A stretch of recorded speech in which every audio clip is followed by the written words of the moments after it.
Good morning बच्चों।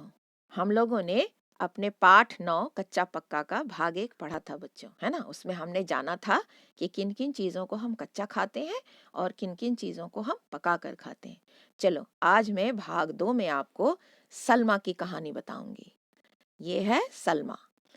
ये अपने सहेली के चाचा की शादी में आई है ना। तो जो गांव में आई है शादी में, तो वहां सुंदर पंडाल लगा है। मांदर के धुन पर लोग नृत्य कर रहे हैं, नाच रहे हैं, है ना।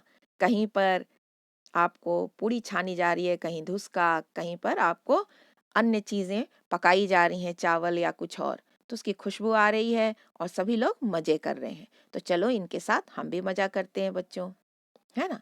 ये है सलमा। ये कहाँ आई है बच्चों? अपने सहेली के चाचा की शादी में। और यहाँ पर देखो, लोग सभी लोग मिलकर क्या कर रहे हैं? मटकोड़ करने जा रहे हैं, यानी मिट्टी कोड़ करके विध शुरू करते हैं। उस कार्य के लिए लोग चल रहे हैं। यहाँ पर विधि के द्वारा विवाह संपन्न कराया जा रहा है, देख रहे हो, है ना। कई विधियां हो रही हैं और विवाह का कार्यक्रम चल रहा है, हवन हो रहा है ना।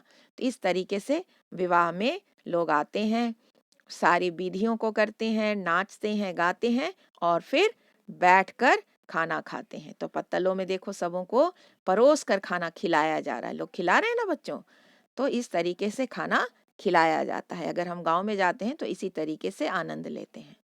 लेकिन यदि हम शहर की शादी में जाते हैं तो तुम देखते होगे बड़े बड़े पंडाल लगते हैं और उसे बहुत अच्छे ढंग से सजाया जाता है। वहां पर हल्दी की रस्म में भी सारे लोग आनंद लेते हैं, है ना। इसके बाद दुल्हन की अच्छे से सजावट करके मेहंदी लगाई जाती है ताकि उसकी हाथें खूबसूरत लगें और वो दुल्हन खूबसूरत दिखाई दे, है ना। और फिर दूल्हे राजा को तुम देखते होगे घोड़े पर चढ़कर आता है ना शादी करने के लिए। चाहे तो घोड़े पर, नहीं तो फिर गाड़ी में बैठकर, है ना। और बाराती लोग खूब मस्ती करते हैं, सभी लोग, महिलाएं और पुरुष सभी मिलकर खूब नृत्य करते हैं और शादी होती है। और शादी के बाद इसी तरीके का देखते हो खाने का पार्टी में सामान सजा रहता है, कई तरह के पकवान लगे होते हैं और लोग जो हैं वो या तो खुद से सर्व करते हैं, सेल्फ सर्विस, या उन्हें खाना दिया जाता है। लेकिन लोग खड़े खड़े ही बफे सिस्टम में खाना खाते हैं। तो इस तरीके से देखो खाने की चीजें लगी होती हैं, अन्य बहुत तरह के प्रकार पकवान बने होते हैं, सारे लगे रहते हैं।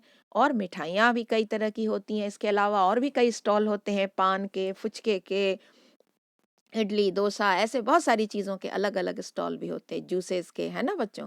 तो शहरों में पार्टियों में खूब धूम धड़ाका होता है, देखा होगा, है ना। अब अगली कहानी है सोनू की। ये लड़का कौन है? इसका नाम है सोनू। सोनू कहाँ आया है बच्चों? अपने मामा जी के घर आया है। तो मामा जी के घर जब आता है तो वो देखता है कि मामी जी क्या कर रही हैं? लकड़ी के चूल्हे से पीठा बनाने जा रही हैं। हम लोगों ने पढ़ा था ना कि कुछ चीज़ों को हम भाफ कर भी खाते हैं, तो पीठा भाफ करके बनाया जाता है ना बच्चों। तो ये देखो वही पीठा बनाने जा रही है मामी जी। तो सोनू क्या करता है? अपनी मामी जी की सहायता करेगा। वो उन्हें लकड़ी ला कर देगा, गोईठा ला कर देगा, ताकि खाना अच्छे से पक सके। तो देखो लकड़ी के चूल्हे में इस तरीके से मामी जी भाफ करके पीठा बनाने जा रही हैं। तो सोनू क्या क्या लाया? गोईठा लाया। गोईठा समझते हो ना?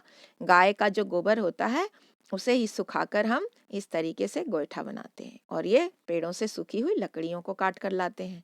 तो लकड़ियों और गोईठे से लकड़ी का चूल्हा जल रहा है और इसमें भाफ कर क्या पक रहा है?